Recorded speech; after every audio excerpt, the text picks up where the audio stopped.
أعوذ بالله من الشيطان الرجيم. بسم الله الرحمن الرحيم. وآخرون اعترفوا بذنوبهم خلطوا عملا صالحا وآخر سيئا عسى الله أن يتوب عليهم إن الله غفور رحيم.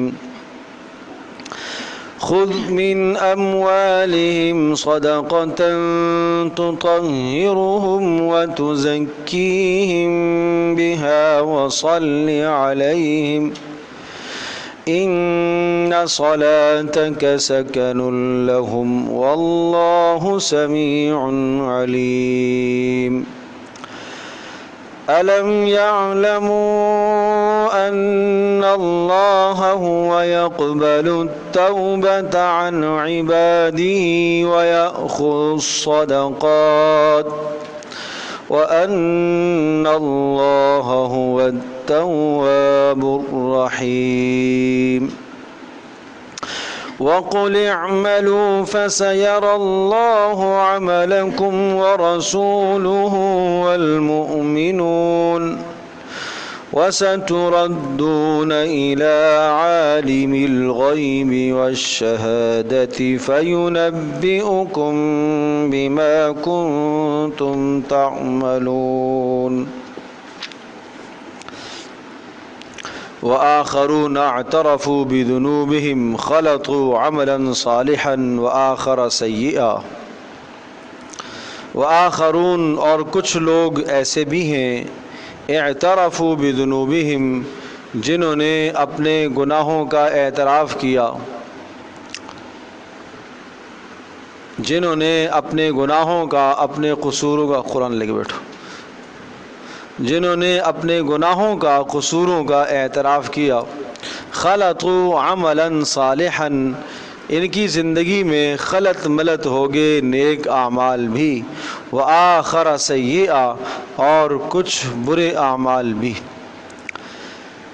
عرض کیا تھا کہ رسول اکرم صلی اللہ تعالیٰ علیہ وسلم کی طرف سے غزوہ تبوک میں عام منادی کرا دی گئی کہ سب کے سب لوگ اس غزوے میں شریک ہوں، اور یہ رسول اکرم صلی اللہ تعالیٰ علیہ وسلم کی زندگی کا سب سے بڑا غزوہ تھا، اور اس میں حضرت صلی اللہ تعالیٰ علیہ وسلم نے جب سب کو نفیر کا حکم دیا اور اللہ کی طرف سے بھی یہی پیغام تھا تو کچھ لوگ اس غزوے سے پیچھے رہ گئے۔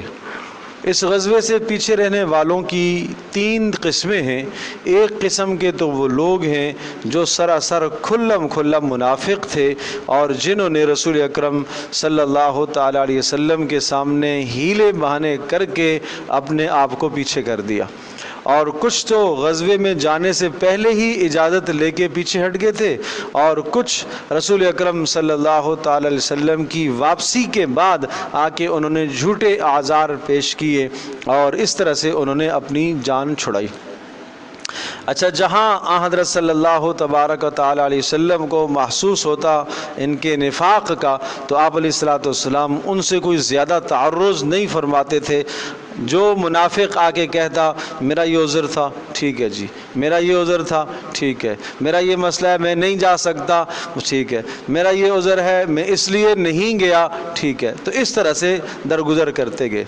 اور مفسرین نے اس قسم کے لوگوں کی تعداد کوئی 100 کے لگ بھگ لکھی ہے کہ 100 لوگ ایسے تھے جو نفاق پر تھے، اور جس کا تذکرہ پیچھے آ چکا کہ وَمِنْ أَهْلِ الْمَدِينَةِ مَرَدُوا عَلَى النِّفَاقِ، جو نفاق کے اندر تمرد اور سرکشی کی حد تک پہنچے ہوئے تھے، تو وہ تو اس طرح سے انہوں نے اپنی جان بچا لی۔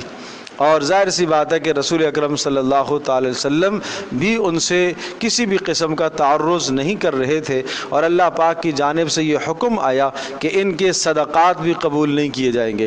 اگر یہ کوئی مال خرچ کریں گے اللہ کی راہ میں تو اے نبی آپ ان کا مال بھی قبول نہیں کریں گے، آپ ان کا صدقہ بھی قبول نہیں کریں گے، اور آج کے بعد کسی بھی غزوے میں اگر یہ جانے کی اجازت طلب کریں گے تو ان کو اجازت بھی نہیں دی جائے گی۔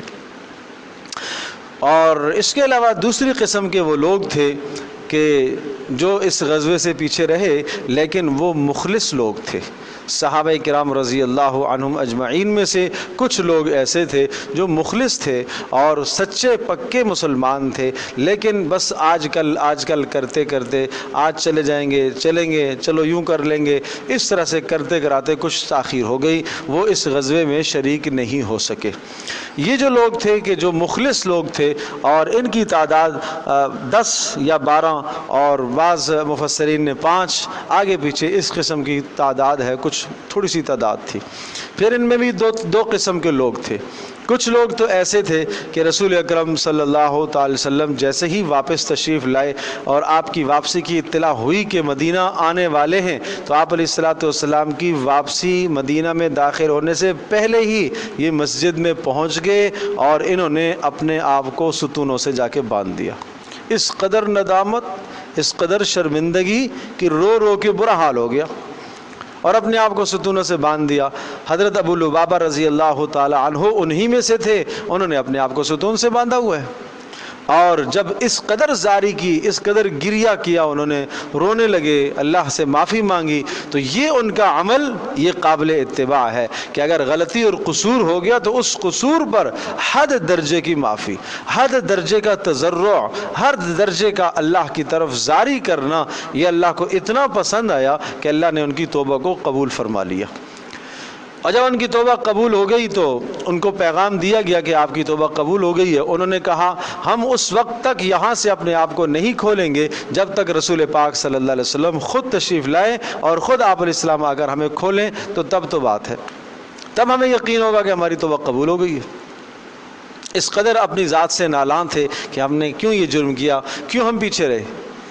چنانچہ حضرت ابو لبابہ رضی اللہ تعالیٰ عنہ کے متعلق آتا ہے کہ یہ 1 دن 2 دن نہ کچھ کھایا نہ پیا، اس غم اور صدمے میں کہ میں کیوں پیچھے رہا، اس نیک عمل سے میں کیوں پیچھے رہا، اور رسول پاک صلی اللہ علیہ وسلم کی طرف سے اعلان ہوا جانے کا اور میں پیچھے رہ گیا۔ تو اس قدر صدمہ ہوا کہ کچھ کھایا نہیں پیا نہیں، تیسرے دن بے ہوش ہو گئے، بھوک کی وجہ سے نڈھال ہو گئے، غشی طاری ہو گئی، اور پیارے پیغمبر صلی اللہ علیہ وسلم تشریف لائے، آپ علیہ الصلوۃ والسلام نے آ کر انہیں کھولا۔ تو یہ تھے ابو لبابہ رضی اللہ تعالیٰ عنہ، اور استوانہ ابی لبابہ ابھی بھی ریاض الجنہ کے اندر وہ ستون کا نشان بنا ہوا ہے جس ستون کے ساتھ انہوں نے اپنے آپ کو باندھا تھا۔ اللہ تبارک تعالیٰ کو ان کی ادائیں اور ان کی توبہ اس قسم کی پسند آئی کہ اللہ تبارک تعالیٰ نے قیامت تک کے لیے ان کی توبہ کو مثال بنایا ہے، ان کی توبہ کو مثال بنایا، یہ اللہ کے مقرب بن گئے۔ تو اس میں ہمارے لیے ایک بہت بڑا سبق ہے کہ اگر ہم سے کبھی کوتاہی ہو جائے اور ہم سے کبھی غلطی ہو جائے اور ہم سے کبھی قصور ہو جائے تو ہمیں بھی اسی قسم کی توبہ کرنی چاہیے جس طرح سے ان لوگوں کی توبہ ہے۔ غلطی اور قصور 2 طرح کا ہوتا ہے، ایک گناہ کا کرنا غلطی ہے اور ایک کسی نیک عمل کا ترک کر دینا یہ بھی غلطی ہے۔ نماز کا ترک کرنا، نماز جیسے عظیم عبادت جو کسی بھی حال میں انسان سے خلاصی نہیں ہے، معاف نہیں ہے، اس کا ترک کرنا کتنا بڑا جرم ہے۔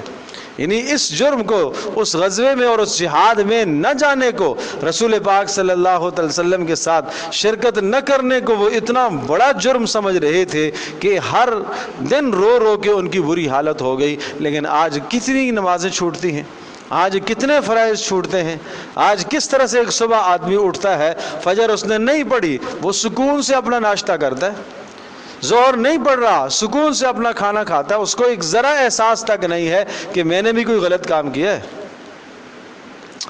یہ بات سوچنے کی ہے، یہ ہمارے لیے بڑا سبق ہے، اس میں ہمارے لیے بڑی عبرت ہے۔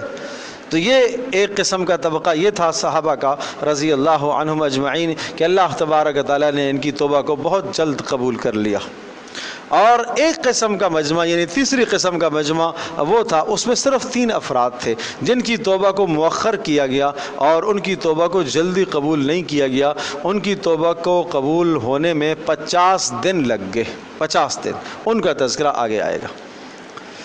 اور ان کی توبہ کو قبول کرنے میں 50 دن اس لیے لگ گئے کہ جس طرح سے ان اشخاص نے جن کی توبہ کا یہاں تذکرہ ہے، انہوں نے جس طرح سے زاری کی اور گریہ اور روئے دھوئے، اس طرح سے ان کی وہ کیفیت نہیں بن پائی، تو اس لیے اللہ تبارک تعالیٰ نے ان کی توبہ کو موقوف کر دیا اور پھر 50 دن کے بعد ان کی توبہ قبول ہوئی۔ دیکھیں، وآخرون اعترفوا بذنوبہم، وآخرون اور کچھ لوگ اعترفوا، اعتراف سے ہے اعتراف کرنا، جنہوں نے اعتراف کر لیا، بذنوبہم اپنے گناہوں کا اعتراف انہوں نے کر لیا، خلطوا عملا صالحا خلط ملت کر دیا انہوں نے عمل صالح، نیک اعمال کو بھی، نیک اعمال کو بھی کا مطلب کیا ہے؟ نیک عمل، یہ توبہ نیک عمل ہے۔ اور اس غزوے کے علاوہ ہر غزوے میں آپ علیہ السلام کے ساتھ رہے، وہ ان کے نیک اعمال ہیں۔ وآخر سیئہ اور کچھ ان کی زندگی میں ایسے برے عمل بھی آگے، اور وہ برے عمل کیا ہے کہ اس غزوے میں پیچھے رہ جانا یہ عمل تھا۔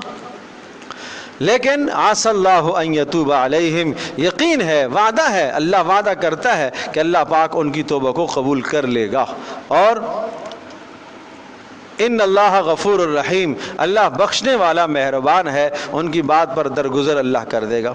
اب ان کی توبہ کو قبول کرنے کے لیے کیا کہا؟ خذ من اموالہم صدقۃ، لہذا آپ لے لیجئے اے نبی آپ لے لیجئے من اموالہم، ان کے مالوں میں سے آپ صدقہ لے لیجئے، تطہرہم وتزکیہم بہا، اور اس صدقے کے ذریعے سے تطہرہم آپ ان کو پاک کیجئے، آپ ان کو پاک کیجئے اس صدقے کے ذریعے سے، اور وتزکیہم بہا، اور اسی طرح سے آپ ان کو بابرکت بنا دیجئے، ان کے دلوں کا تزکیہ کیجئے، تاکہ ان کے دلوں میں آپ کے خلاف، اسلام کے خلاف، اللہ کے خلاف کسی قسم کا کوئی شبہہ، کوئی وسوسہ تاکہ نہ آنے پائے، آپ ان کا صدقہ قبول کر لیجئے۔ اور پیچھے عرض کیا تھا کہ منافقوں کا صدقہ قبول کرنے کی اجازت نہیں تھی۔ اور وصلی علیہم، اور آپ ان کے لیے دعا کرتے رہیے، صلی علیہم آپ ان کے لیے دعا کرتے رہیے، ان صلاتک سکن لہم، اس لیے کہ آپ کا دعا کرنا، صلاتک آپ کا دعا کرنا، سکن لہم یہ ان کے لیے سکون کا اطمینان ہے، موجب سکون ہے، اطمینان کا ذریعہ بنے گا۔ اور واللہ سمیع علیم، اور اللہ پاک سننے والا ہے اور جاننے والا ہے، سننے والا ہے جو اپنے قصور کا اعتراف کرتا ہے اللہ اسے سنتا ہے، علیم اللہ پاک ندامت کو اور دل کے حالات کو جانتا ہے۔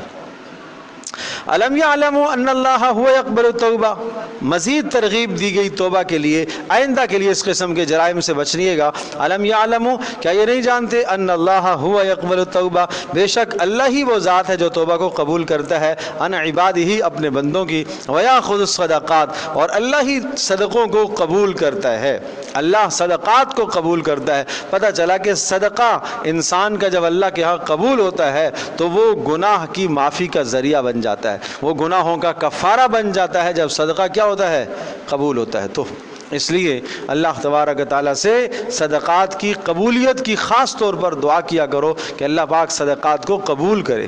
جی مال اللہ کی راہ میں خرچ کرنا، اور اگر اس کے اندر ریاکاری ہو اور دکھلاوا ہو تو پھر وہ کوئی قبولیت نہیں ہے۔ مال حرام کا ہو قبول نہیں ہوتا، حلال کا مال ہونا شرط ہے، اخلاص شرط ہے، صحیح مصرف پر جانا شرط ہے، یہ تین بنیادی چیزیں ہیں۔ جس طرح سے کوئی آدمی زمین میں اگر بیج ڈالتا ہے تو بیج اگتا ہے اور اس سے جناب سبزہ اور غلے اور چیزیں نکلتی ہیں، تو اس کے لیے پہلی شرط یہ ہوتی ہے کہ بیج آپ کا ٹھیک ہو، اگر بیج آپ کا خراب ہے نہیں اگے گا۔ نمبر دو، زمین قابل کاشت ہونی چاہیے، اگر زمین قابل کاشت نہیں ہے کچھ نہیں نکلے گا۔ نمبر تین، وہ موسم آپ اس پھل کا جو آپ سبزہ اس میں ڈالنا چاہ رہے ہیں، جو بیج ڈالنا چاہ رہے ہیں، اس بیج کے اگنے کا موسم بھی ہے کہ نہیں ہے؟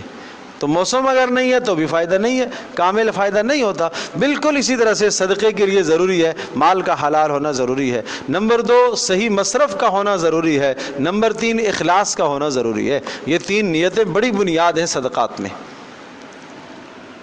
اب یہ صدقہ ہوتا ہے، یہ صدقہ بلاؤں کو ٹالتا ہے، یہ صدقہ مصیبتوں کو دور کرتا ہے، یہ صدقہ گناہوں کا کفارہ بنتا ہے، اس لیے اپنے صدقات کی فکر کیا کرو۔ وَأَنَّ اللَّهَ هُوَ التَّوَّابُ الرَّحِيمُ، اور یہ اس بات کو جانتے ہیں، کیا یہ نہیں جانتے کہ اللہ پاک تواب، خوب توبہ کو قبول کرنے والا، الرحیم اور مہربان ہے۔ وَقُلِ اعْمَلُوا فَسَيَرَى اللَّهُ عَمَلَكُمْ وَرَسُولُهُ، اب اسی طرح سے ترغیب دی گئی، اعملوا، ٹھیک ہے اعمال کرتے رہو، آج یہ تم سے سستی ہو گئی، کاہلی ہو گئی، اس جگہ پر تم شریک نہیں ہو سکے، لیکن آئندہ کے لیے خیال رکھنا، فَسَيَرَى اللَّهُ عَمَلَكُمْ وَرَسُولُهُ، اللہ تبارک و تعالی اللہ تبارک تعالیٰ ظاہر کرے گا تمہارے اعمال کو۔ اگر آئندہ کے لیے تم نے اس قسم کا عمل کیا اور پیچھے رہ گئے تو اللہ پاک تمہارے عمل کو ظاہر کرے گا۔ وَرَسُولُهُ، اور اللہ کا رسول بھی تمہارے عمل کو لوگوں کے سامنے ظاہر کرے گا۔ وَالْمُؤْمِنُونَ، اور اہل ایمان بھی دیکھیں گے تمہارے اس عمل کو، اللہ بھی دیکھے گا، رسول بھی دیکھے گا، اہل ایمان بھی دیکھیں گے تمہارے اس عمل اور تمہاری سستی کو۔ آئندہ کے لیے خیال کرنا۔ وَسَتُرَدُّونَ إِلَىٰ عَالِمِ الْغَيْبِ وَالشَّهَادَةِ، اور ان قریب تم لٹا دیے جاؤ گے إِلَىٰ عَالِمِ الْغَيْبِ، اس ذات کی طرف جو غیب اور شہادت کو جانتا ہے، جو سب جاننے والا ہے، جس کے سامنے کوئی غیب نہیں ہے، جس کے سامنے شہادت یعنی حاضر بھی حاضر اور غیب بھی حاضر ہے۔ فَيُنَبِّئُكُمْ، وہ تمہیں خبر دے گا، بِمَا كُنْتُمْ تَعْمَلُونَ، جو اعمال تم کرتے ہو ان اعمال کی تمہیں اطلاع دے گا، خبر دے گا۔ مراد ان اعمال کا بدلہ تمہیں دے گا۔ اچھے اعمال ہیں تو اچھا بدلہ ہے، برے اعمال ہیں تو برا بدلہ ہے۔ وآخرون مرجون لأمر اللہ اما يعذبهم واما يتوب علیہم، اب یہ وہ طبقہ ہے کہ جن کی توبہ کو موقوف کر دیا گیا تھا، عرض کیا ہے میں نے پیچھے، اور آگے ان کا تذکرہ پھر مزید آئے گا۔ وآخرون، اور کچھ ایسے بھی ہیں کہ کیا ہوا، مرجون، جو امید رکھ رہے ہیں، لامر اللہ، اللہ تبارک تعالیٰ کے حکم کی امید رکھتے ہیں، یعنی ان کو امید ہے کسی درجے میں کہ اللہ توبہ قبول کرے گا۔ اب اللہ کی مرضی، اما يعذبهم، چاہے تو اللہ تبارک تعالیٰ ان کو سزا دے، واما يتوب علیہم، اور چاہے تو اللہ پاک ان کی توبہ کو قبول کرے۔ واللہ علیم حکیم، اللہ خوب جاننے والا ہے اور حکمت والا ہے۔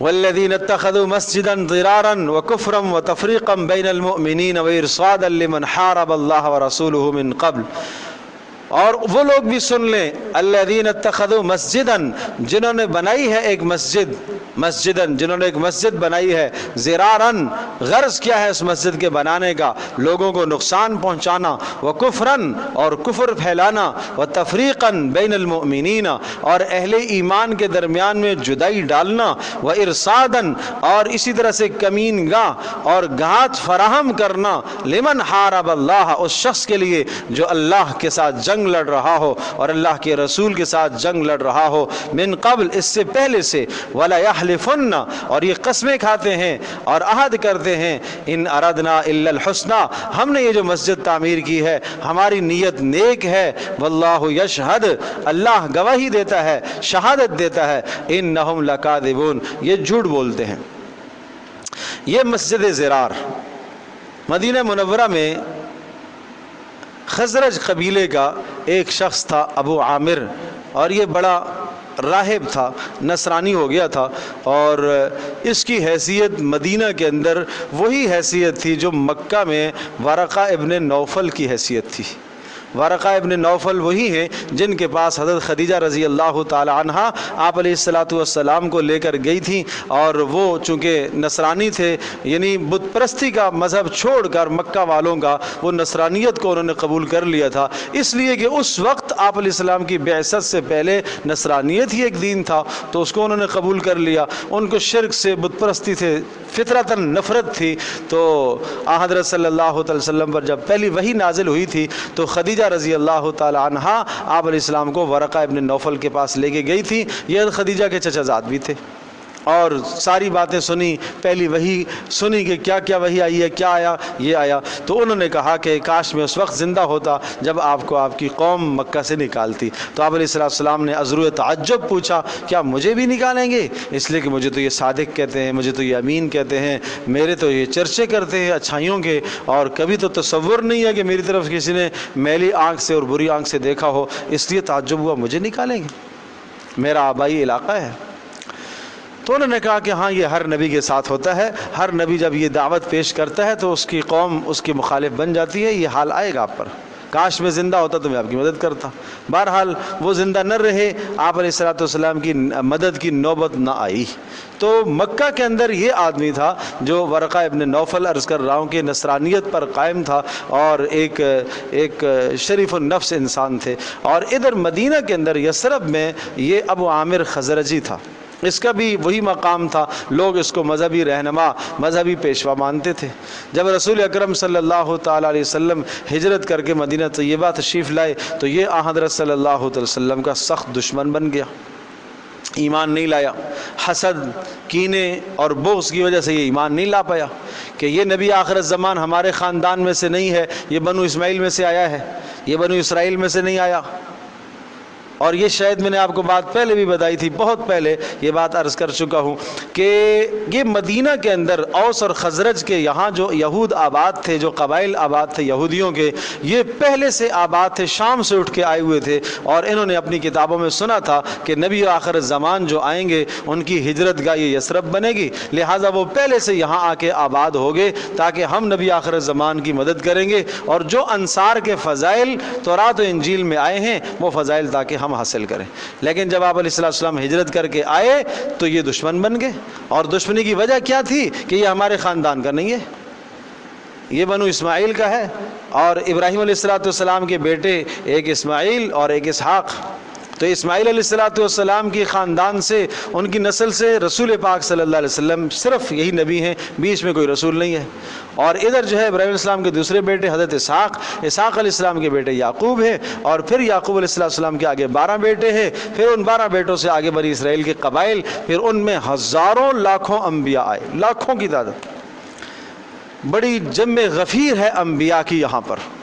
تو ان کو یہ حسد کھا گیا، اور ابو عامر جو ہے یہ راہب نصرانی، اس کو بھی یہ حسد کھا گیا، چنانچہ یہ بدر میں، احد میں سخت مخالف تھا، اور یہ کافروں کی اس نے بھرپور حمایت کی، اور احد میں یہ مشرکین کا ساتھ دے رہا تھا، یہاں تک کہ احد میں جس گھڑے میں رسول اکرم صلی اللہ تعالیٰ علیہ وسلم گرے تھے اور آپ کا سر مبارک پیچھے لگا تھا اور زخمی ہوا تھا، وہ اسی کی شرارت تھی، ابو عامر کی۔ لیکن جب اس نے یہ دیکھا کہ یہاں کے اب زندگی تنگ ہو گئی ہے، ان کا پیغام تو پھلتے پھولتے آگے ہی جا رہا ہے، تو جناب جب بدر میں بھی شکست ہوئی جو ہے وہ مشرکین کو، اور اسی طرح سے احد کے بعد بھی شکست، پھر اس کے بعد جو ہے صلح حدیبیہ کا، خندق کا موقع، ہر موقع پر ان کو منہ کی کھانی پڑ رہی ہے، بالآخر یہ تنگ آ گیا، تو تنگ آ کے یہاں سے یہ بھاگ گیا تھا شام کی طرف۔ جب شام کو گیا تو شام سے پھر اس نے ایک سازشی پروگرام وہاں سے تشکیل دیا مدینہ میں، شام سے، اور اس نے یہ شام سے منافقوں کو یہ پیغام بھیجا۔ مدینہ میں جو منافق تھے ان منافقوں کو یہ جانتا تھا، عبداللہ بن ابی جو سردار تھا منافقوں کا وہ بھی، اور اس قسم کے جو منافق تھے سرغنے تھے، ان سب کے ساتھ اس کی گٹھ جوڑ تھی، اور وہاں سے شام سے اس نے یہ منصوبہ بنایا منافقوں کو کہ تم مدینہ شہر سے باہر ایک مسجد بناؤ، اور وہ مسجد نہیں ہوگی، بس ہم وہاں جمع ہو کے مسلمانوں کے خلاف جو سازشیں ہمیں کرنی ہوں گی ہم کریں گے، وہاں بیٹھ کر ہم مشاورت کریں گے کہ کس طرح سے ان کو ہمیں زیر کرنا ہے، اور میں شام سے ایک بڑی طاقت لے کے آؤں گا، اور پھر ہم ان کو مدینہ کے اندر اس طرح ہی ہم ان کو زیر کر دیں گے۔ تو یہ اس کا منصوبہ تھا۔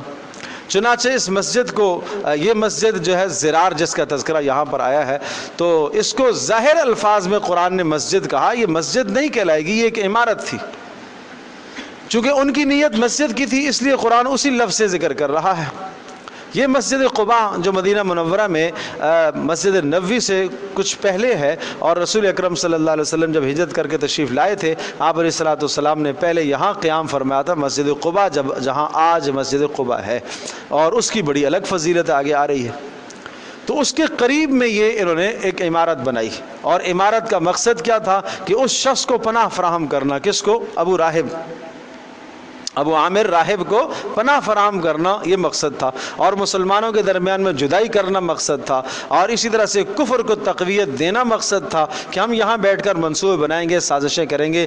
جو ان کے ذہنی منصوبے اور سازشیں تھیں، اللہ پاک نے ان سب کو یہاں ذکر کر دیا، گویا کہ ان کے ذہن کے اندر جتنے فطور تھے نا، اللہ نے سارے فطور کو ظاہر کر دی۔ دیکھیں ذرا، والذین اتخذوا مسجدا، اب ترجمہ دیکھیں، فرمایا وہ لوگ الذین اتخذوا، جنہوں نے بنا لی ہے، مسجدن، ایک مسجد جنہوں نے بنائی ہے، زرارن، کس لیے؟ ضرر سے، مسلمانوں کو نقصان پہنچانے کے لیے۔ نمبر 2، وکفرن، مسلمانوں میں کفر پھیلانے کے لیے۔ نمبر 3، وتفریقن بین المومنین، اور مسلمانوں میں جدائی ڈالنے کے لیے۔ نمبر 4، وارصادن، کمین گاہ بنانے کے لیے، ٹھکانہ فراہم کرنے کے لیے۔ کس کے لیے ٹھکانہ؟ لمن حارب اللہ، جو اللہ سے لڑ رہا ہے، ورسولہ، اور اللہ کے رسول سے۔ وہی ابو عامر راہب، یہ اس کا تذکرہ ہے۔ اور آپ علیہ السلام کے پاس آئے کہ اللہ کے رسول جو ہے آپ تشریف لے آئے۔ یہ اس وقت کی بات ہے جب آپ غزوہ میں جا رہے تھے تبوک کی طرف کہ اللہ کے رسول ایک مسجد ہم بنا رہے ہیں اور جناب مسجد قباء ہم سے دور پڑ جاتی ہے اور مدینہ جو مسجد نبوی ہے وہ بھی ہم سے دور پڑ جاتی ہے، تو ہم چاہتے ہیں کہ بس وہاں قریب میں ایک جگہ ہو، با جماعت نماز ہمیں میسر ہو جائے، اور جناب چل چل کے ہم تھک جاتے ہیں، تھکے ہوئے ہوتے ہیں، بسا اوقات ایک رکعت رہ جاتی ہے۔ اس قسم کے اعذار انہوں نے پیش کیے، اور ہمارا مقصد تو صرف مسجد کا یہ ہے کہ ہم نماز پڑھ لیں، یہ ہے وہ ہے۔ اس یہ تو جتنا جو نا آدمی جھوٹا ہوتا ہے اپنے جھوٹ کو سچا کرنے کے لیے 10 قسمیں بھی کھاتا ہے۔ وَلَا يَحْلِفُنَّ، کیا قرآن کیا کہتا ہے؟ وَلَا يَحْلِفُنَّ، قسمیں کھا رہے تھے، ان اردنا الا الحسنى، کہ ہم کیا کر رہے ہیں، ہماری مراد کیا ہے، نیکی ہے، ہماری مراد بھلائی ہے، ہم آسائش پیدا کرنا چاہتے ہیں، مسلمانوں کے لیے وسعت پیدا کرنا چاہتے ہیں۔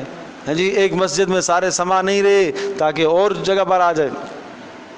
آپ نے فرمایا اچھا، تو کہا اللہ کے رسول آپ تشریف لے آئیں، آپ کے آنے سے بڑی برکت ہو جائے گی، آپ آغاز فرما دیں گے، آپ مسجد کا افتتاح کر دیں گے، آپ کے آنے سے بڑی خیریں ہو جائیں گی۔ تو آپ تبوک جا رہے تھے، آپ نے فرمایا واپسی پر دیکھوں گا۔ جب واپس آئے تو یہ آیات نازل ہوئیں اور آپ علیہ الصلوۃ والسلام کو یہ بتا دیا گیا، واللہ یشہد، اللہ گواہی دیتا ہے، انہم لکاذبون، یہ کیا ہیں، یہ جھوٹے ہیں۔ یہ جو کہتے ہیں کہ ہم اس مسجد کو اس لیے بنا رہے ہیں تاکہ ہم کیا کریں، ہم مسلمانوں میں خیر پھیلائیں گے، نہیں، جھوٹ بولتے۔ اے نبی لا تقم فیہ ابدا، آپ بالکل زندگی بھر اس مسجد میں نہیں جا سکتے، لا تقم، نہیں کھڑے ہو سکتے فیہ، اس مسجد میں، ابداً، کبھی بھی۔ آپ کو منع کر دیا۔ آپ نے خالد بن ولید رضی اللہ تعالیٰ عنہ کو بھیجا اور انہوں نے جا کے اس عمارت کو ڈھا دیا، گرا دیا تھا، اور اس جگہ پر کوڑے کچرے کا ڈھیر بنا دیا، سمجھے جی؟ اس لیے کہ مسجد کی بنیاد یہ تھوڑی ہے، مسجد کی بنیاد فساد کے لیے رکھتے ہو کیا؟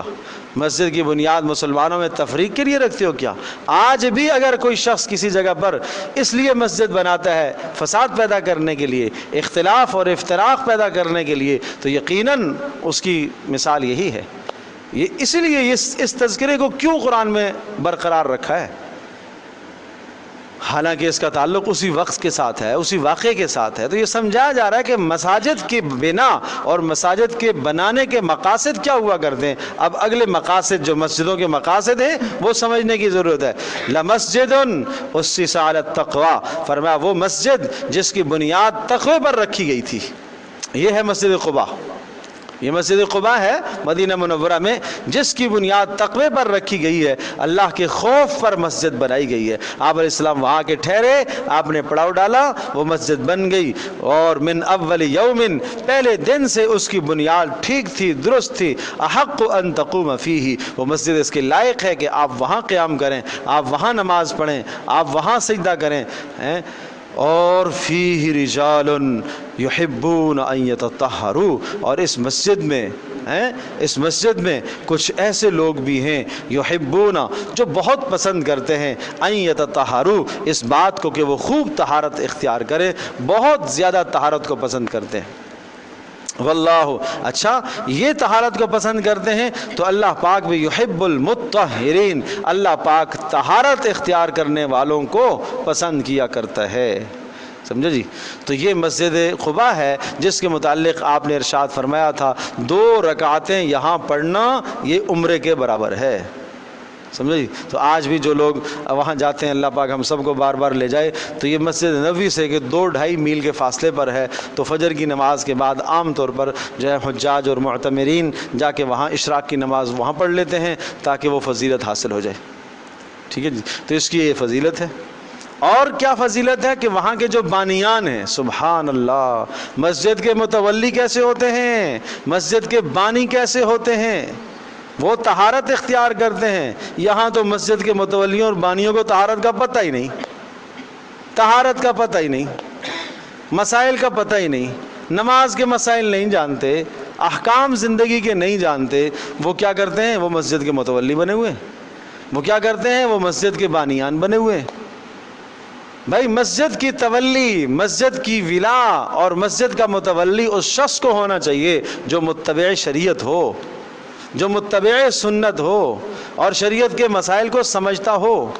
یہ ایک انتظام ہے آپ کے پاس، اس انتظام کا تقاضا یہ ہے کہ کم از کم آپ خود تو مسجد کے مسائل جانتے ہو، مسجد کے حقوق کیا ہیں آپ کو پتہ ہونے چاہیے، مسجد کے عملے کے حقوق کیا ہیں معلوم ہونے چاہیے، مسجد کے نمازیوں کے حقوق کیا ہیں وہ آپ کو پتہ ہونے چاہیے، کن کن نمازیوں کو مسجد میں آنے سے روکا جا سکتا ہے یہ آپ کو پتہ ہونا چاہیے۔ لیکن یہاں مسائل کو نہیں جانتا، اور نہ کوئی جاننے کی فکر کرتا ہے، نہ کوئی جاننے اور سیکھنے کی کوشش کرتا ہے۔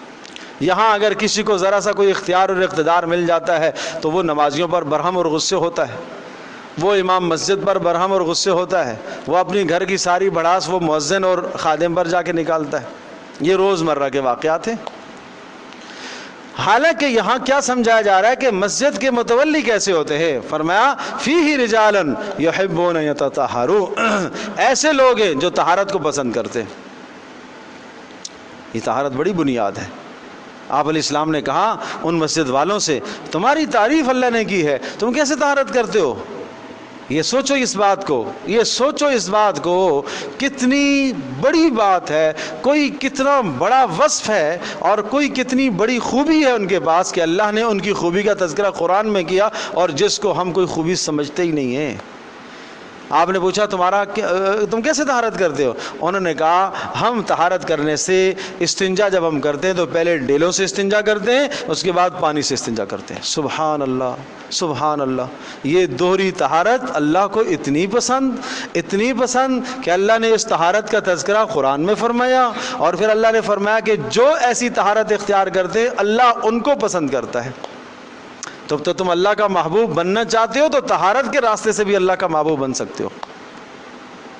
یہ اسلام ہمیں طہارت کا سبق سکھاتا ہے، یہ اسلام ہمیں پاک دامنی کا سبق سکھاتا ہے، اسلام ہمیں عفت کا درس دیتا ہے۔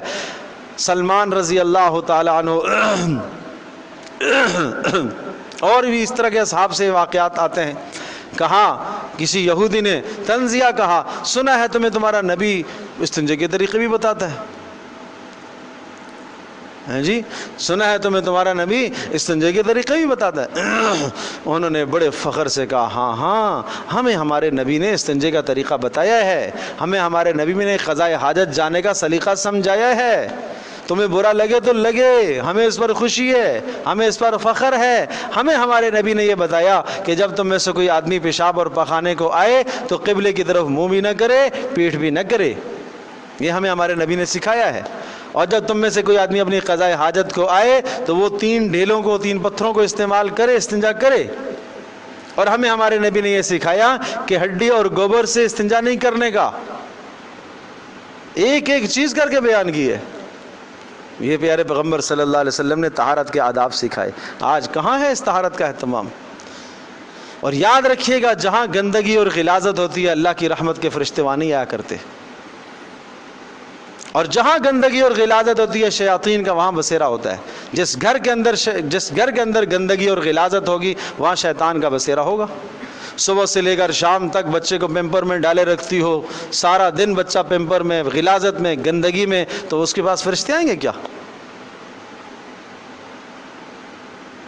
ایک زمانہ تھا مائیں بچوں کو پاک صاف رکھا کرتی تھی، ایک زمانہ تھا مائیں گھر کے بسترے صاف ستھرے پاک طہارت کا اہتمام کیا کرتی تھی۔ آج یہ صفائی تو ہو گئی ہے، صفائی تو ہو گئی ہے، ستھرا تو ہم نے کر دیا، رنگ روغن بھی کر دیا، اعلیٰ قسم کی بیڈ شیٹ بھی لگا دی، سب کچھ بچھا دیا، ہے ناپاک، طہارت کا اہتمام نہیں ہے۔ جب طہارت کا اہتمام نہیں ہے تو نحوستیں گھروں کے اندر آئیں گی۔ طہارت کا اہتمام نہیں کرتے ہو تو وہاں شیاطین کا نزول ہوگا۔ جب شیاطین کا نزول ہوگا تو اب آپ کے بچے کو اذیت اور تکلیف ہو سکتی ہے۔ اب آپ کہیں گے پتہ نہیں کیا ہو گیا، کہیں نظر ہو گئی، پتہ نہیں کہیں سے جناب کسی نے جادو کر دیا۔ کچھ نہیں ہے، یہ طہارت نہ کرنے کی وجہ سے نقصان ہوا ہے۔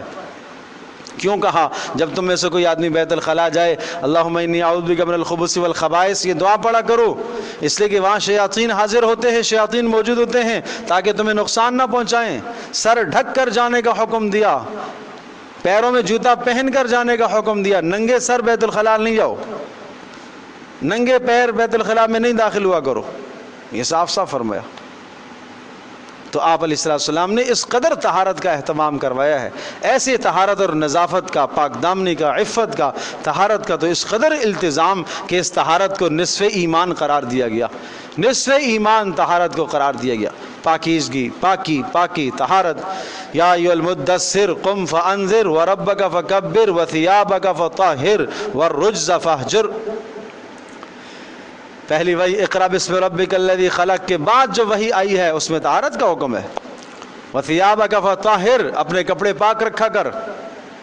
سبحان اللہ، کیا نبی پاک صلی اللہ تعالی علیہ وسلم سے کپڑوں کی ناپاکی کا کوئی تصور بھی ہو سکتا ہے؟ یہ سمجھایا ہے نا، یہ سبق سمجھایا کہ کپڑے پاک رکھا کرو، یہ امت کو سبق ہے۔ مرد بھی، عورتیں بھی، بچے بھی اپنے بچوں کو طہارت اور نظافت سکھائیں۔ جو چیز بڑوں کے لیے جائز نہیں ہے وہ بچوں کے لیے بھی جائز نہیں ہے۔ آپ یہ کہتے ہیں ابھی بچے تو ہیں، ان کو ہم کیا ابھی استنجا کرانا سکھائیں گے؟ نہیں، طہارت ہے، آپ سکھائیے اسے طہارت کے مسائل بتائیے، طہارت کے مسائل سکھائیے۔ پاکی ناپاکی کے مسائل عورتوں کو نہیں پتہ، ایام مخصوصہ کے مسائل اگر نہیں معلوم تو طہارت کے مسائل کیسے سے معلوم ہے؟ نصف ایمان جس طہارت کو کہا گیا ہے، بڑی بڑی ڈگریاں لے لی ہیں اور جناب بڑے بڑے علم حاصل کر لیے، کہاں تک پہنچ گئے جناب، لیکن طہارت کا مسئلہ ہی نہیں پتہ، پاکی کا مسئلہ ہی نہیں پتہ، کن ایام میں کس وقت نماز پڑھنی ہے، نماز اس کو چھوڑنی ہے، کس وقت اس کو نماز پڑھنی ہے، کس وقت روزہ اس کو چھوڑنا ہے، کس وقت اسے روزہ رکھنا ہے، نہیں معلوم۔ یہ مسائل سیکھنے کی ضرورت ہے نا۔ رسول اکرم صلی اللہ علیہ وسلم کے سامنے خواتین آتی، صاف آ کے کھلے الفاظ میں آپ سے مسئلے پوچھتی تھی، طہارت کے مسائل پوچھتی تھی، سیکھتی تھی۔ ایک مسئلہ آ کے آپ علیہ السلام سے پوچھتی، پاکی کے ایام کیسے ہوتے ہیں، کیا کرنا پڑتا ہے، عورت کیسے پاک ہوگی، کس طرح کا رنگ دیکھے تو وہ پاک تصور کی جائے گی، صاف باتیں پوچھتی تھی۔ لیکن بہرحال آج سیکھنے سکھانے کا رواج ہی ختم ہو گیا ہے۔ یہ ذمہ داری ہے ماؤں کی، اپنی بچیوں کو طہارت کے مسائل سکھائیں، پاکی کے مسائل سکھائیں۔ باپ کی ذمہ داری ہے اپنے بیٹوں کو طہارت کے مسائل سکھائیں۔ بلوغ کے بعد کے مسائل سکھانا یہ کس کی ذمہ داری ہے؟ یہ کہاں سے سیکھے گا بچہ؟ جس تعلیمی ادارے کے اندر ہم نے اپنے بچے کو اور بچی کو بھیج دیا، کیا وہ تعلیمی ادارہ وہ ہمارے بچے کو طہارت کے مسائل سکھائے گا یا ہماری بچی کو طہارت کے مسائل سکھائے؟ تو جب وہ بھی نہیں سکھائے گا تو پھر کون سکھائے گا؟ وہ تو جاہل رہیں گے۔ تو جس مذہب کے اندر طہارت کو اتنی اہمیت دی گئی ہے، اتنا اہتمام کیا گیا ہے، اور ظاہری طہارت، باطنی طہارت، اندر سے گناہوں کو، دل کو کینے سے، بغض سے، نفرت سے، ان سب چیزوں کو اندر سے نکالنا اور دل کو صاف کرنا، یہ طہارت ہے۔ تو یہاں کیا فرمایا؟ فیہ رجال یحبون ان یتطہرون، ایسے لوگ ہیں ان یتطہروا جو پسند کرتے ہیں کہ وہ طہارت اختیار کریں۔ واللہ یحب المطہرین، اور اللہ تبارک و تعالیٰ بھی خوب پسند کرتا ہے کس کو؟ طہارت حاصل کرنے والوں کو۔ سمجھے جی؟ افمن اسس بنیانہ علی تقوی من اللہ ورضوان خیر ام من اسس بنیانہ علی شفا جرف۔ افمن کیا وہ شخص اسس بنیانہ جس نے عمارت کی بنیاد رکھی، علی تقوی پر، من اللہ کے خوف پر جس نے بنیاد رکھی، ورضوان اور اللہ تبارک تعالیٰ کی خوشنودی اور رضامندی پر جس نے مسجد کی بنیاد رکھی، یعنی مسجد قباء، خیرن کیا یہ آدمی بہتر ہے، ام من اسس یا وہ شخص بہتر ہے جس نے بنیاد رکھی، بنیانہ اپنی عمارت کی، علی شفا جرف ہارن، شفا کنارہ اور جرف ہار، جرف کھائی اور ہار بالکل گرنے والا، کھائی کا گرنے والا جو کنارہ ہے اس کنارے پر جس نے بنیاد رکھی ہو۔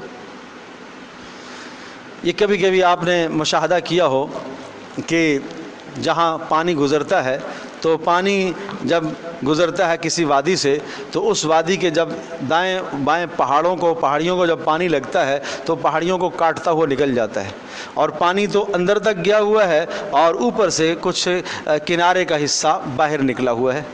اب وہ کنارے کا حصہ جب باہر نکلا ہوا ہے تو وہ اتنا خطرناک ہوتا ہے کہ آدمی اس پر پیر رکھتا ہے تو نیچے تو سپورٹ ہے نہیں کچھ بھی، تو گرنے کا خطرہ ہے۔ اب اس جگہ پر جا کر کوئی عمارت بنائے ایسے کنارے پر کہ جس کے نیچے کچھ بھی نہ ہو، نیچے اس کو پانی کھوکھلا کر کے لے گیا ہو، اب اس پر کوئی کیا عمارت بنائے گا؟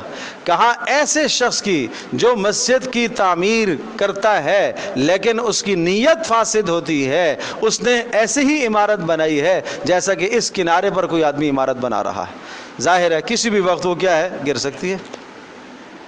فرمایا علی شفا جرفن، جو ایک کنارے پر، کھائی کے کنارے پر گرتے ہوئے کنارے کر، فن ہارا بھی، تو وہ عمارت اس کو فن ہارا بھی لے کر جائے گی، فی نار جہنم، جہنم کی آگ میں، واللہ لا یہدی القوم الظالمین، ایسے ظالموں کو اللہ ہدایت نہیں دیا کرتا۔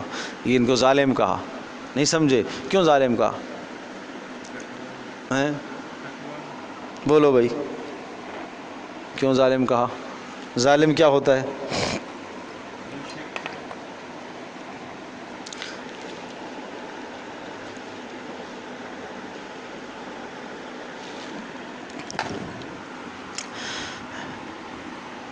آیا کچھ ذہن میں؟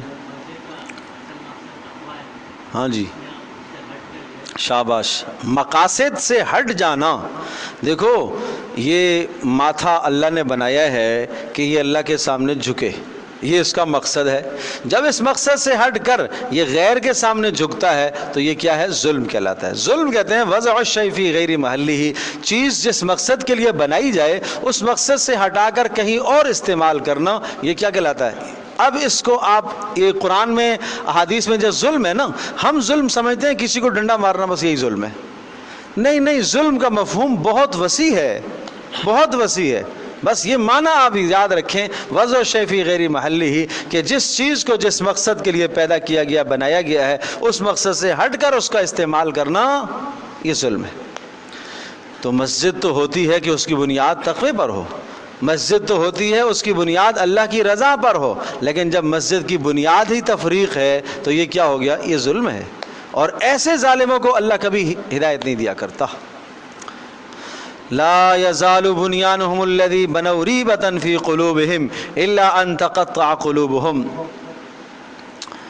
اب رسول اکرم صلی اللہ تعالی وسلم نے گرانے کا تو حکم دے دیا اور مسجد کو گرا دیا گیا، ان کی عمارت کو گرا دیا گیا۔ جب عمارت کو گرا دیا گیا تو اندر سے وہ غیظ، غضب، غصے سے پھٹ رہے تھے، لیکن کچھ کر نہیں سکتے۔ بس اوقات ہوتا ہے نا، انسان کو غصہ تو بڑا آتا ہے لیکن بس نہیں چلتا۔ ظاہر ہے پیارے پیغمبر صلی اللہ تعالی علیہ وسلم پر کیسے بس چلے؟ مدینہ منورہ میں ایک اسلامی ریاست قائم ہو گئی ہے اور آس پاس کے سارے قبائل، سارے علاقے آپ علیہ السلام کے ساتھ جڑ گئے ہیں حمایت میں۔ اب یہ ابو عامر راہب، اس کا کیا بس چلے گا یہاں پر؟ اور اس کے ماننے والوں کا اور چند منافقوں کا کیا بس چلے گا؟ تو اندر سے سخت صدمہ تھا۔ قرآن کہتا ہے لا یزال بنیانہم، یہ ان کی عمارت ان کے دلوں میں پیوست ہو گئی ہے۔ اندر سے افسوس کیوں ہو رہا ہے؟ بنو ریبتن، جس کو انہوں نے بنایا تھا شک کی بنیاد پر، مسلمانوں کے درمیان میں تفریق کی بنیاد پر، یہ ہمیشہ ان کے دلوں میں کھٹکتی رہے گی۔ ہاں الا ان تقطع قلوبہم، مگر ان کے دل ٹکڑے ٹکڑے کر دیے جائیں تو پھر کچھ ہو سکتا ہے کہ اندر سے وہ محبت یا وہ افسوس نکلے، ورنہ نکلے گا نہیں۔ یہ ایک کنایا ہے، سمجھے کہ اس کے اندر فلاں چیز کی محبت رچ بس گئی ہے، نہیں نکلے گی۔ اس کے جسم کو جناب ٹکڑے ٹکڑے کر دو تب بھی نہیں نکلے گی۔ یہ قرآن کہتا ہے الا ان تقطع، ایسا دل کے اندر وہ سما گئی ہے اور وہ افسوس ایسا اندر دل میں موجود ہے کہ نہیں نکلے گا، ساری زندگی ان کو افسوس ہوگا کہ ہمارا حربہ کیوں ناکام ہو گیا۔ الا ان تقطع قلوبہم، ہاں دل ٹکڑے ٹکڑے ہو جائے۔ واللہ علیم حکیم، اللہ پاک خوب جاننے والا اور حکمت والا ہے۔ ان اللہ اشتری من المؤمنین انفسہم واموالہم بان لہم الجنہ۔ سبحان اللہ، بڑی پیاری صفات ہیں اہل ایمان کی۔ ہاں، اللہ کی راہ میں جان، مال، عزت سب کچھ وقف کرنے والوں کی صفات۔ ان اللہ، بے شک اللہ تبارک تعالی، اشترا، خرید رہا ہے، اللہ نے خرید لیا ہے، من المؤمنین، ایمان والوں سے، انفسہم، ان کی جانوں کو، و اموالہم، اور ان کے مالوں کو اللہ نے لے لیا، خرید لیا، بان لہم الجنہ، اس بدلے میں کہ اللہ ان کو جنت عطا کرے گا۔ بات سمجھے؟ خریدار کون ہے؟ اللہ پاک۔ خریدار کون ہوا؟ اللہ پاک، اللہ نے خریدا ہے۔ اور بیچنے والے کون؟ اہل ایمان۔ کیا چیز بیچی؟ اپنی جانوں کو اور اپنے مالوں کو، اپنی جانوں کو اللہ کے سامنے پیش کرتے ہیں۔ اے اللہ تو نے جان خرید لی ہے، بس میری جان تیرے لیے، تیرے نام پر وقف ہے، اور میرا مال تیرے نام پر وقف ہے۔ سمجھے جی؟ یہ اعلیٰ صفات تھی ان لوگوں کی۔ اور وہ میں قصہ پیچھے جن کا تذکرہ گزرا ہے، حضرت ابو لبابہ رضی اللہ تعالیٰ عنہ، یہ اصحاب جب ان کی توبہ قبول ہوئی، اچھا کیوں ہم پیچھے رہ گئے تھے؟ اپنے باغوں کی وجہ سے، چلو سارے باغ اللہ اور اس کے رسول کے نام پر صدقہ، سب مال صدقہ کر دیا۔ ان باغوں کی وجہ سے، ان اموال کی وجہ سے ہم اللہ اور اس کے رسول کے حکم سے پیچھے رہے۔ بات سمجھے جی؟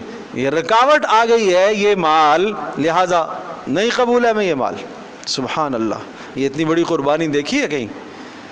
ایک صحابی ہیں رضی اللہ تعالیٰ عنہ، طلحہ انصاری، نماز پڑھ رہے ہیں باغ کے اندر، اتنا خوبصورت باغ، اتنا گنجان باغ، اور ہر قسم کا پھل، اور جناب کھجوروں سے لدا ہوا باغ، اور ایک پرندہ اندر داخل ہو گیا تو اس پرندے کو واپسی کا راستہ نہ ملا، اتنا گنجان باغ۔ سمجھے جی؟ اتنا گنجان باغ کہ وہ اندر پھڑپھڑانے لگا، کبھی ادھر چکر لگا رہا ہے، کبھی ادھر۔ نماز کے دوران ان کا خیال اس طرف چلا گیا، نماز سے فارغ ہوئے، کہ اللہ کے رسول اس باغ نے آج میری نماز کو خراب کر دیا، میں اس کو اللہ کے نام پر وقف کرتا ہوں۔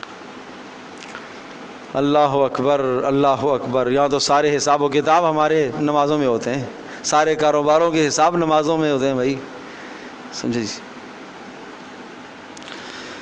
اللہ اکبر۔ اپنی نمازوں کی فکر کیجئے، یہ صحابہ کی زندگیاں ہیں جنہوں نے اپنی جانوں کو اللہ کے نام پر وقف کر دیا، اپنے مالوں کو اللہ کے نام پر وقف کر دیا ہے۔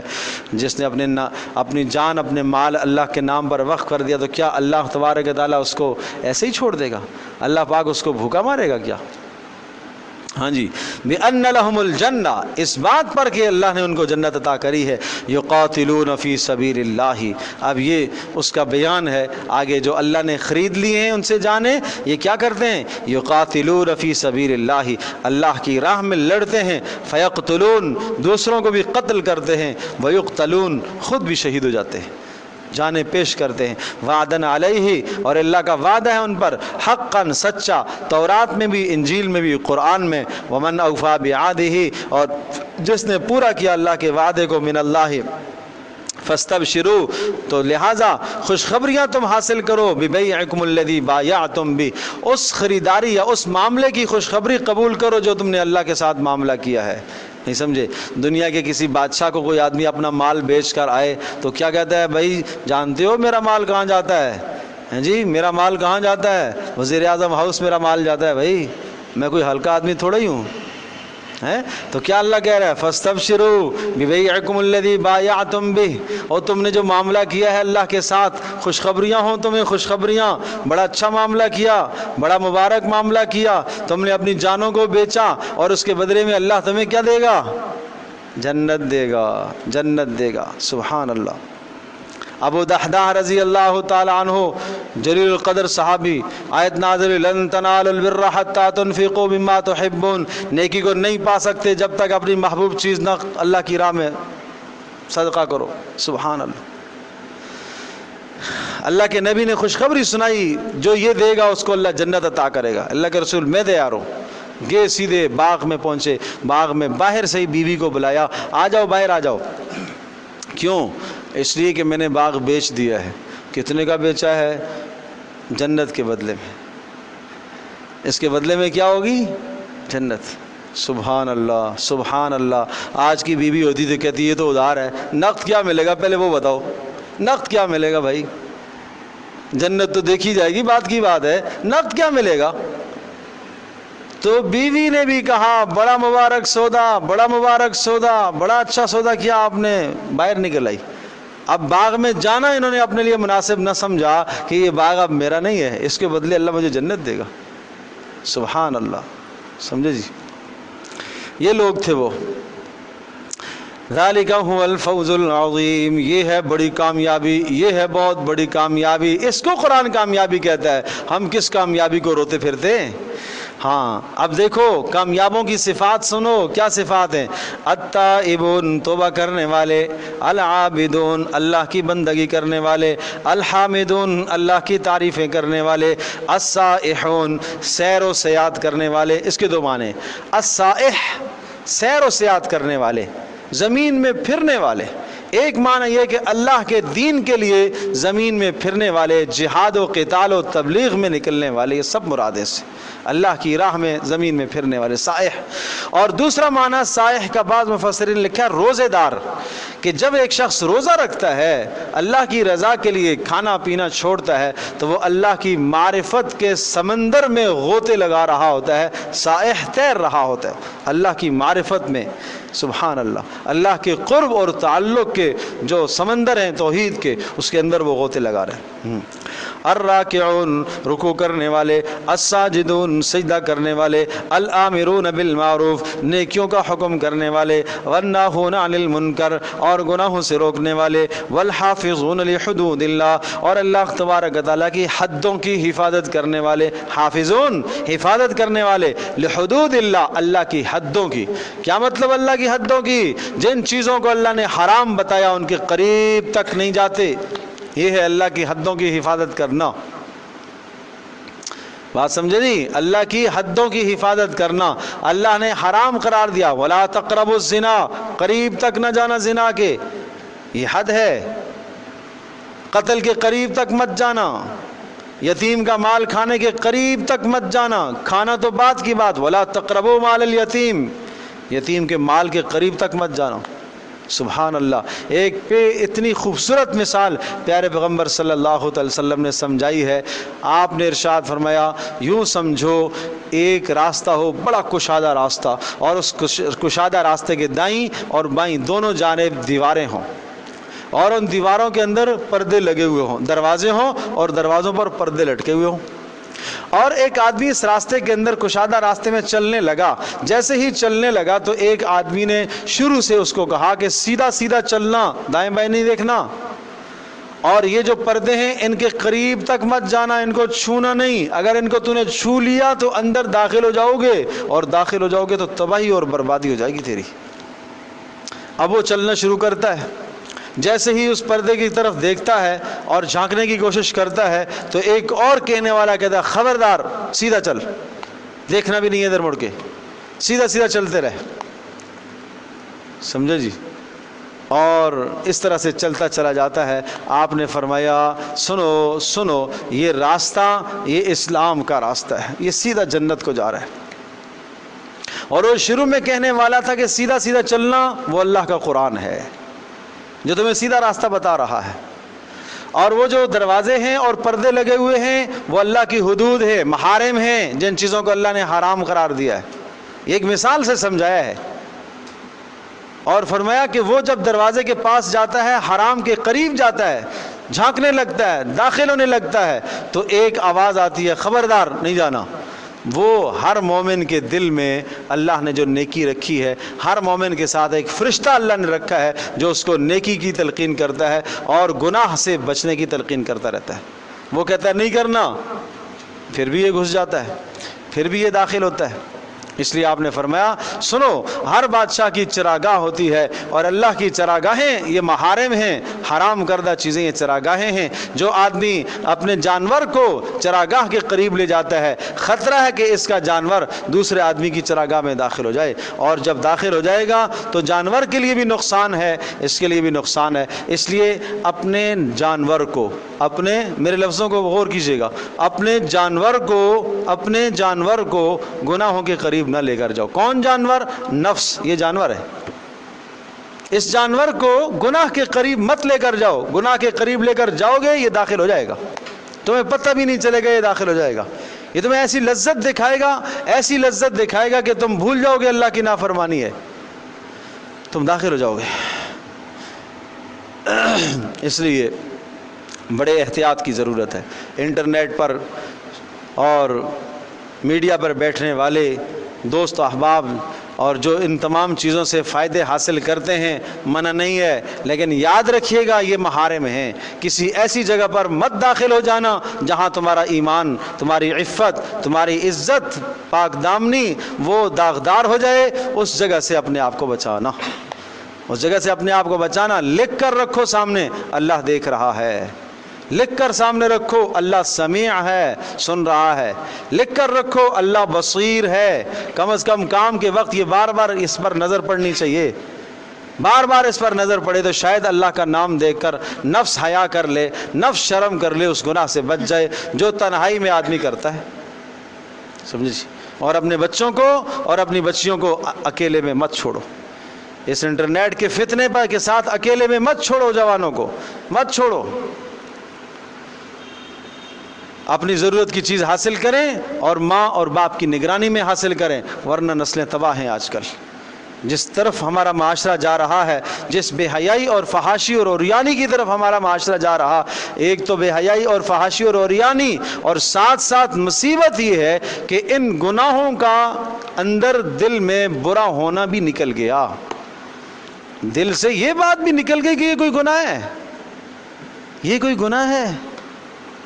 اور یاد رکھیے گا، دل میں ایمان کی محبت کا، نیک عمل کی محبت کا نہ ہونا، اور دل میں کفر کی اور فسق اور فجور کی نفرت کا نہ ہونا، یہ خطرے کی نشانی ہے، یہ خطرے کی نشانی ہے۔ ایمان کی محبت، عمل صالح کی محبت دل سے رخصت ہو جائے، یہ خطرے کی بات ہے، اور گناہ کی نفرت دل میں نہ رہے، فسق اور فجور کی نفرت دل میں نہ رہے، یہ خطرے کی بات ہے۔ یہ ایمان کمزور ہو چکا ہے، اب ایمان چھننے کا خدشہ ہے، خطرے کی بات ہے کہ ایمان چھن نہ جائے گا، خاتمہ کفر پر نہ ہو جائے۔ اس لیے میں درخواست کروں گا کہ حفاظت کرو، پاک دامنی پیدا کرو اپنے ماحول اور معاشرے میں، بچوں میں، بچیوں میں، اپنے اندر ہر ماحول اور معاشرے کے اندر نیکی، پاک دامنی کو غالب رکھو۔ اس پر فتن زمانے میں قرآن مقدس جیسی وہ عظیم الشان کتاب ہمارے درمیان میں موجود ہو، جس کے متعلق آپ علیہ السلام نے ارشاد فرمایا اس کے ساتھ چلنے والا، اس کے ساتھ زندگی گزارنے والا آدمی بھٹک نہیں سکتا، خواہشات کا پجاری نہیں ہو سکتا۔ اگر وہ صدق نیت کے ساتھ، اخلاص کے ساتھ اس کی پیروی کرتا ہے، یہ قدم قدم پر یہ اللہ کا کلام اس کی رہنمائی کرے گا، سمجھے جی، یہ کھینچ کر اس کو لے آئے گا، گناہ سے پیچھے کر دے گا اس کو۔ لیکن بہرحال محنت کی ضرورت ہے، خود قرآن سیکھو، سکھاؤ۔ الحافظون لحدود اللہ والحافظون، اور اللہ تبارک و تعالیٰ کی حدوں کی حفاظت کرنے والے، اور وبشر المؤمنین، اور پھر تم خوشخبریاں سنا دو ایمان والوں کو۔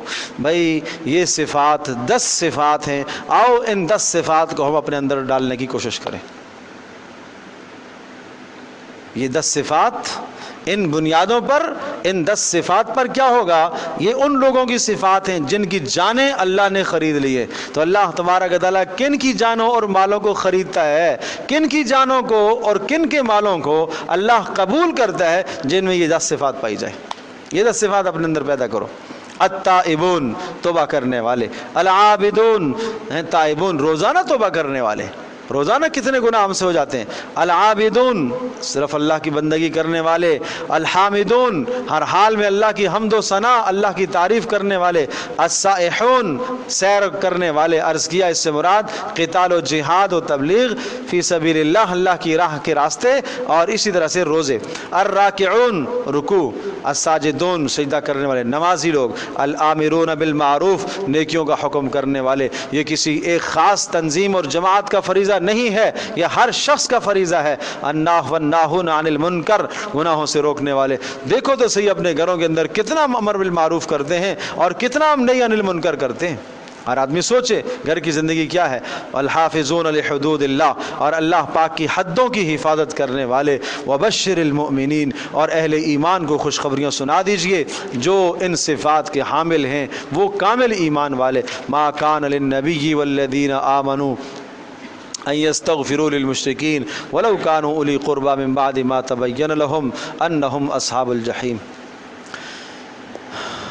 بس کافی ہے، مجھے ذرا آج کوئی کام ہے، تو چونکہ آگے مضمون بھی دوسرا ہے، تو انشاءاللہ پھر یہ اگلی نشست میں۔